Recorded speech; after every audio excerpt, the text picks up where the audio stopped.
Okay, welcome everybody to part four of our live series with Maisha and with Dr. Suzy Ross as our special guest. Every episode is with Maisha, but as my co-host, but uh, as Dr. Suzy Ross as our special guest, and welcome to another episode during Recreational Therapy Month. So you have to keep up the advocacy, everybody. And so we need to make some noise. We need a revolution now. Really. Yeah. Welcome to Recreation Rooster podcast. This is episode 10. And this is our live chat series in commemoration of Recreation Therapy Month. Mhm. Aisha. Absolutely. Yeah. So we've been talking with Dr. Suzy Ross, and of course, for those of you who haven't seen the other episodes, I definitely recommend check them out.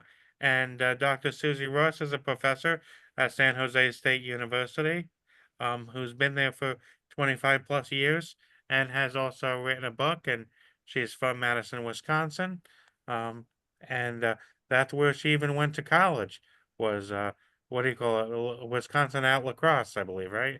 Or something. So um anyway, um we are here with uh our next question, which is about the next part of the question. For the first parts of the question, we talked about the mathematics of learning and what was obsolete from college curriculum and what ought to be added, and then the evolution of practice, which kind of changed throughout her career. Money Matters, talking about what the most lucrative areas of recreational therapy are. And now we move on to career evolution. And so Susie, what has your career evolved into, and what partnerships have been created? Hmm. Hmm. Okay, well, yeah, right now I'm in a pretty major transition, evolution. It's kind of sad actually. Um, I don't know if I told you all, but the recreation therapy program at San Jose State is going to be officially closing. Oh, Yeah, so for reasons that are way beyond outside of my hands, mm, the recreation therapy program at San Jose State is actually closing officially this year. And at this point, I don't know if it can very easily come back. I mean, I'm quite certain that this might be for good. And if it could come back, that would be amazing. And I'm certainly fighting for that to happen, but it doesn't look so good. We're in a budget crisis right now in the state of California. The state university schools, they're laying off faculty, they're closing programs, and this is also happening in various other places around the country, mm. closing programs and laying off faculty and these kinds of things. Um, and it's important, as the president of ATRA has said, Brent Wolf, the sky is not falling. So even though these things are happening, recreation therapy is here. It's here to stay. We're going through a little bit of a bump in the road, and we've had this happen before. That there are different ebbs and flows to the growth of our profession, but also ebbs and flows economically, et cetera, in our country. And we're in one right now. Mhm. There are fewer 18 to 25-year-olds, something like that, college age students, than I think ever in the history it's at historical lows. I do know that. So right now, all universities are bracing for uh, this low point that's moving through, where there are literally fewer people of college age. So So this is a national phenomenon that you're yeah, talking. Is across exactly. all. It's Yep. across all education Yeah, programs. exactly. Yep. And then, so administrators everywhere, all over the country, university educators or leaders are having to figure out how do they change the model, how do they compensate with lower enrollments and still keep the mission going, Mm. and still keep the institution intact. And so it's definitely a difficult time. So all to say that I'm having to let go of, you know, what I've been a part of and what I've helped to create for almost like basically half of my life. Mm. And it's tremendously sad.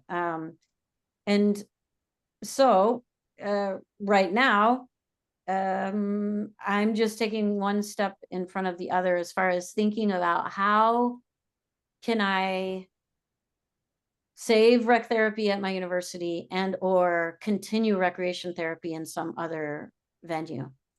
So I'm working in some innovative ways, talking with Brent Wolf for support and partnering with some people to see how does recreation therapy need to be in a university? Can it be housed in other academic type of institutions and those kinds of questions? Just to see innovative ways. So I feel like I'm not really poised to talk about it yet, but I'm thinking about that kind of thing. So yeah, so that's happening. And also it's not just San Jose State. There are other programs within California that are also closing. Mm. You know, Sac State right now is in a process also of closing down for now, and maybe that can come back in another iteration. And so that Jamie Hoffman, Dr. Jamie Hoffman is working on that, and I'm working on this end to do these innovative type of things to keep rec therapy going, keep rec therapy education going. I have a question. I'm sorry to interrupt Yeah, you. go ahead. Yeah. So I noted in a previous episode you mentioned that to add even courses into a curriculum, it takes a year. Mm-hmm. When they make these type of decisions to close down programs, is there a process that they have to do to even justify closing a program down? Like, and because it seems as though some of the programs that have closed, they were not given very much notice. Yeah, right. There are processes at my university. There are policies that must be adhered to. If it's a bottom-up closure where a group of faculty decide we're going to close our program because of politics, because of money, because of faculty retiring, whatever, that can happen. Bottom up, there are fewer procedures. Okay. If it's top down and administration is attempting to close you, then your program, then there are many more procedures that need to happen. Okay. And so in my situation is a little bit squirrely because it was a top down pressure to do a bottom up process. Understood completely. Yep. And so it's been extremely challenging to say the least. And like I said, it's not over yet completely. But yeah, it's been a really challenging time. At the same time, like you said, partnerships, like exactly part of your question is about partnerships. Yes. And it is by going to our conferences, going to our local conferences, going to our state conferences, going to our national conferences. It takes a lot of money. Like I have, like I said, my salary is not terribly high, but I make the sacrifice of the money to go because I haven't had funding to go to a conference for years, budgets. So I pay out of my own pocket to go. And yet in going, that is one of the ways where I can make partnerships Absolutely. So right now, during this troubled time that I'm in, and San Jose State Recreation Therapy is in, is partnerships. Like, I'm really excited about the prospects Yes, of really innovative idea to propel recreation therapy education into a realm it's never been in before. that's so exciting, And right? the partnership, then the only reason why I'm having this even thought that I don't feel like I can make public yet. No, no. It's the only reason why I'm having this thought is because at the most recent ATRA conference last fall, someone came up to us after we gave a talk about this very topic, recreation therapy in higher education and how higher education is changing. And he presented an opportunity. Wow, that's wonderful.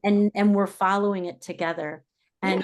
And so I don't know where it's going to go, but as recreation therapists, we're always innovators. We're always trying to like be open to ideas, because when we're open to ideas and partnerships, that's when we grow. And I always say recreation therapy profession has been carried forward on the shoulders of individuals. Yes. That each one of us is bringing us collectively into realms we've never been before. You know, I just see it even in the Bay Area, where as we grow, which is still happening despite these changes in higher ed, we're still growing as a We are. person. Each time a person is going into maybe a new realm, like Dan just got a new job, and maybe you're the first rec therapist they've had, you know, and so Yes, it's I like am. you are, see, and so Uh-huh. when we do that, we're moving into these new realms, and recreation therapy is Brad, so anyway, my thoughts on that.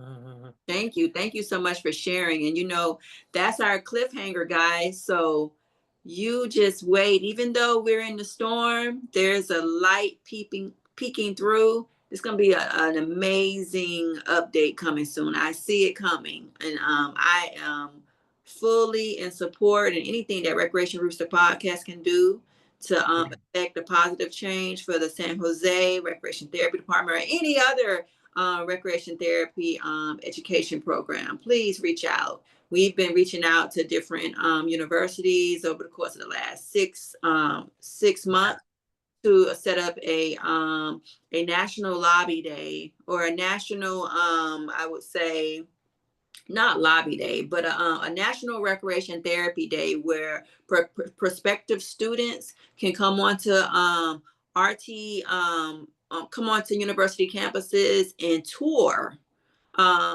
with RT departments as a way for us to spread awareness and build up our student base and our prospective student base.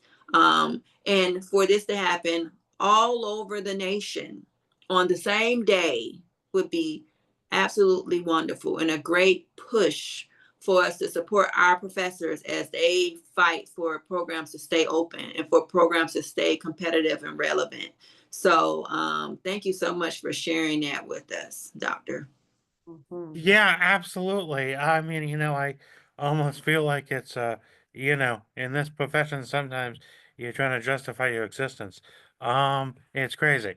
But in terms of with regards to the whole situation with the state of recreational therapy, I mean, when I think about it to some degree, it does make a little bit of sense that there's less college students now, in the sense that when I think about it, I am the son of baby boomers.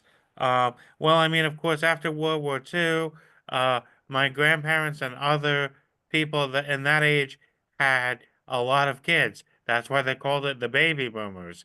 And when they all had kids, that was almost like the millennial generation is almost like another baby boom generation. Uh, Now that we're becoming older and moving past college age, um, um, I'm guessing that there might not be as many college students to some degree.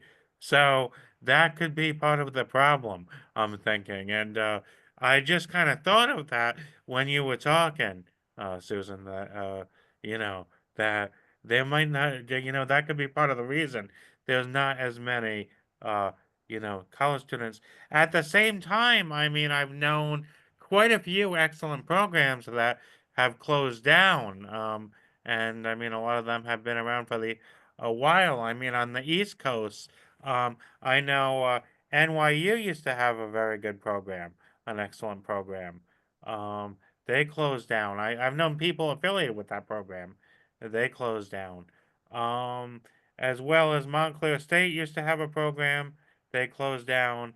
Uh, Baylor Dickinson University, I believe, used to have a program.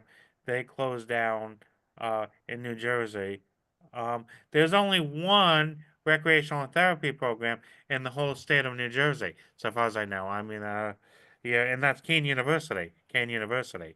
So, you know, I feel like it's a huge problem because we, I mean, especially with a growing elderly population, where there's going to be a lot more people with different types of disabilities and uh, different chronic conditions that people are living with, um, the field really ought to be expanding programs, uh, not contracting them. Mm, So this is a huge problem. And most recently, we found out that Temple University, which is also a very reputable program, is closing. Um, so it's crazy because yeah, like I was saying, I mean, in terms of the need, it ought to be demanding as we're getting more of an elderly population. The baby boomers are hitting that age, and people, yeah, we're trying to manage chronic conditions more and help people overcome and live with a high quality of life and functional capacity. So, the need that there is to expand recreational therapy programs. In a way, it's a little concerning that the opposite seems to be happening in a way. So, I mean, hopefully we could correct that trend. I think you're onto something, Susie. mhm. Yeah, I mean, I think it's really important that we have big picture thinking and knowing that that expanding and contracting is a part of the process, and that we have years that are more difficult and then years that are expanding and fantastic. And I think that's how that the profession is advancing itself. And we don't have to we don't have to worry that recreation therapy is going away or anything like that. And in the contrary, I think we're just in the midst of growing, and sometimes it doesn't look so good in some places, but the overall profession is going to continue to move forward, no doubt. So, for example, Northern Arizona University is creating a program. They have created a program there. So Dr. Susan Purington was asked to build a recreation therapy program where there was not one at all. Mhm. And that's because recreation therapy is absolutely booming in Arizona. Yes. It, Yes. it, it is skyrocketing there. And so so it's and it's also it's growing internationally, as you mentioned before, Maisha. So there's so much happening, and we can honor these pillars and these great programs in our country that are closing at the same time, just keeping our heads up and being in it. That's most important. Absolutely. Thank Mhm. you. Thank you both for giving those insights into what appears to be um, a daunting, looming situation, but it may just be recreation therapy reimagined. Mhm. Mhm. Yeah. I Mhm. like that. Yeah, I like that. It is that is kind of a good way to look at it, I feel like. So, yeah, definitely a yeah, kind of a way to look at it. Yeah, I mean, you could look at things as like a crisis or opportunity, and out of a crisis could be an opportunity. Mhm. So, um, you know, which almost, I guess, Susie takes us to my next question for you is, what would you like people to know about what you are doing now and projects you are planning to work on in the future? Hmm. So Only what you can share. Safe, yes, safe. yes, Right. thank you. Thank you. Yes, yes. I would say that you know, the biggest project that I'm working on right now is just creating infrastructure around my work with transformation, because I've been studying transformation for over 20 years. It was the subject of my doctoral work, because as a recreation therapist, we see transformation happen, you know, Yeah. we witness it, we help design for it, we facilitate it, but we don't really use that word so often, this word transformation. And it's been fascinating to me. Like, I was really interested in trauma originally, then I became interested in transformation. And to me, they're just two sides of the same coin. Mm. And so what I'm hoping to do is be able to teach people about transformation and how does it happen? How do we facilitate transformation? And I want to use my research to be able to teach people how to do that. And I'm hoping that it can be of service not only within rec therapy, but beyond beyond our field as well. Absolutely. Sure. Well, yeah. I mean, of course, with adventure-based therapy, yeah, I've kind of seen that, and you've done that. I know, Susie is yeah. So that's kind of huge. Nothing like transformation like that, and that's almost you could almost say that's kind of espousing on the top of Maslow's hierarchy, right? Almost after self-actualization is like transcendence. So. Mhm. Right, right, exactly. I love the fact that it's a coined term that can resonate with the masses. Everyone, no Yeah. matter what language or culture that they come from, we all have this um, concept, sometimes through culture or religion or customs, of a evolved or enlightened man, right? Man meaning human, mankind. So when you think about transformation, I do believe that coining that term and really having, as you said, the theory and the teachings and all of the whole package of learning the concept and what it looks like, um, packaging that can be something that would resonate with so many people. So, Dr. Susie, I think that that is amazing, and I think that you're really going to help our profession and many, many others um, by continuing that work. Yeah, thank Hmm. you. Yeah. Yeah.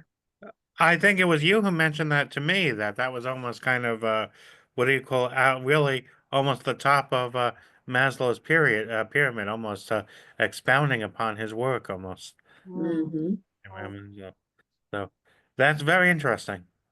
Yeah, I think from a when we so much of our thankfully now uh the masses are starting to learn and professions are learning about trauma informed care, trauma informed teaching, trauma Yeah. informed businesses, Yeah. because uh in some sense every human being has trauma. Yeah.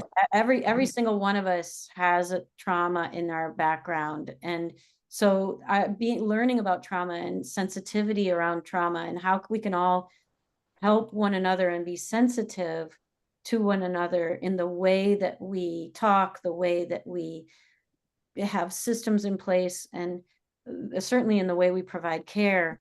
But I think the next, after trauma informed, I'm interested in transformation informed, because when you look through the lens of trauma, which I think is critical for us as an evolution,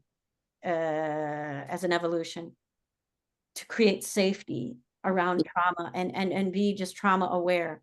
But then when we look through the lens of transformation, then trauma is still a lens looking at pathology. It's looking at pain and suffering. It's looking at the pathology of a situation and helping to heal. Whereas if we look at a person, our client, and we look at them and say, they're in the middle of transformation right now. And Yeah. part of transformation, because every single person is in the middle of transformation right now, because transformation is never ending. Once Right. you become the new you and totally become a new you, like that takes 15 years to do that.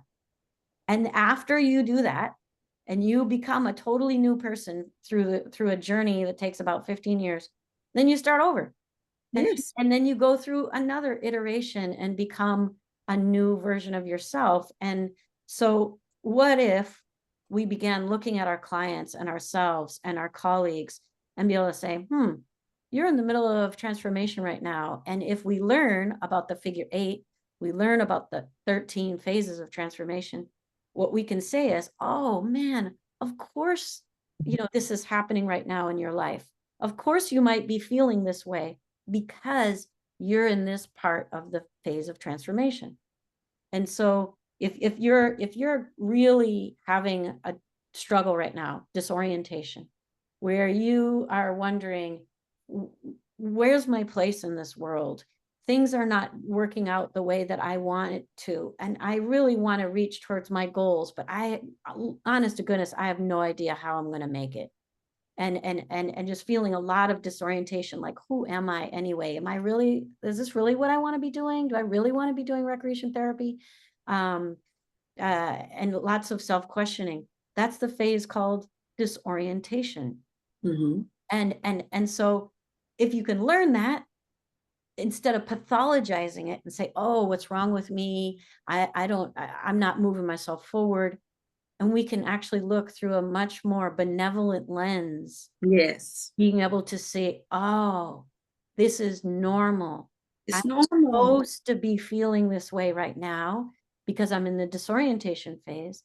But in a few years, I am going to be in a totally different place. I'm going to be in abundance and creativity, and I'm going to have more opportunities than I even dreamed possible.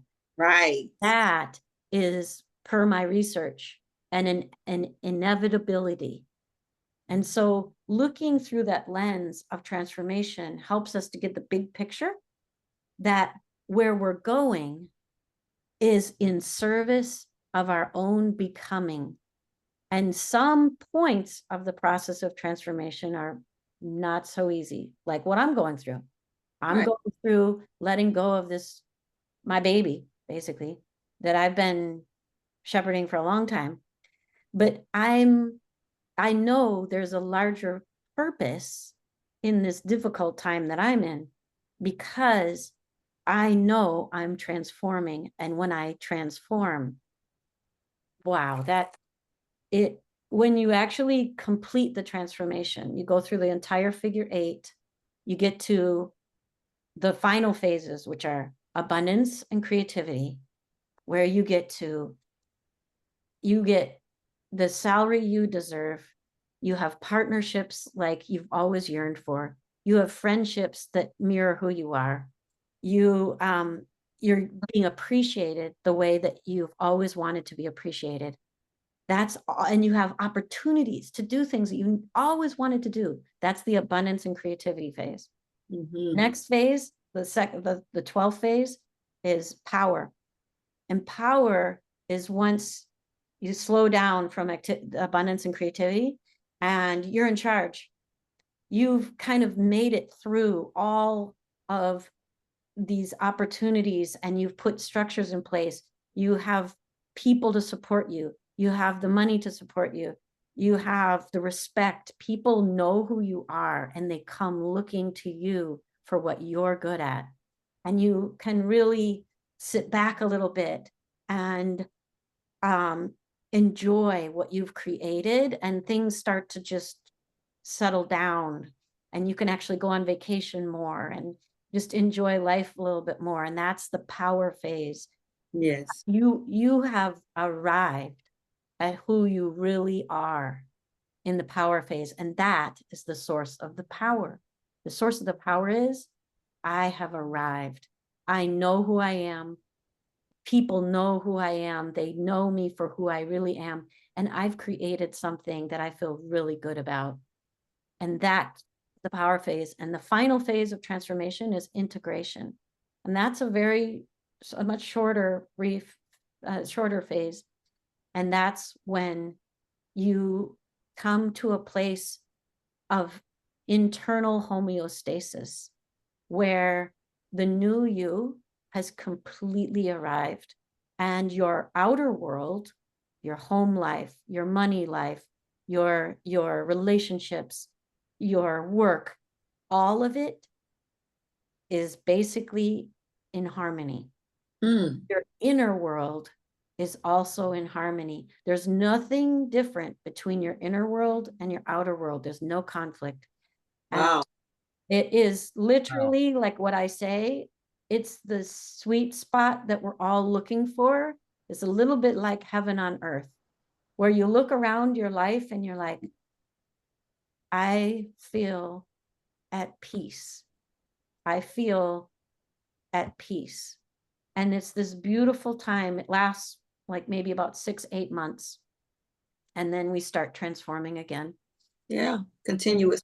And so it's that we're all going towards, always. And if we just have to live long enough, the next 15 years or less, because a transformation cycle takes about 15 years, and just putting one foot in front of the other, and we're going to make it to that place of realizing the self.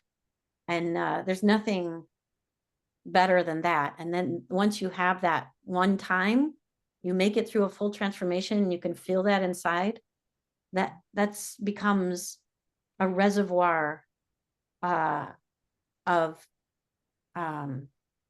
steadiness when you go through transformation again. And so, for example, and I'll close with this, is that when right now I'm going through one of those difficult times, but inside I know what it feels like to have arrived in a complete transformation. And that's causing me to have steadiness on the inside, because I trust the process of transformation now. And I know that it's all going to bear fruit, that I'm going to bear fruit.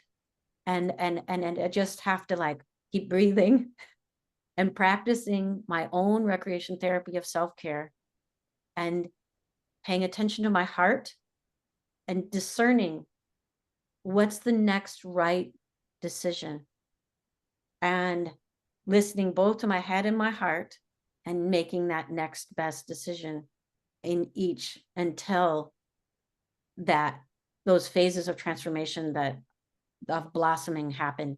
And they will happen. Yes. And if you want to know more about it, you can look at my book, The Map to Wholeness, where you can learn about my research about this, and so that you can tap into that. Because especially right now with the upheavals that are going on in our country, and how scary that can be for many of us, many rec therapists working for the VA hospitals and other sorts of things, that things can feel scary. And that's when it's really important to tap into transformation. Is scary in some parts. Just think about the caterpillar. Caterpillar goes and makes a chrysalis, and then it dissolves and it turns into liquid.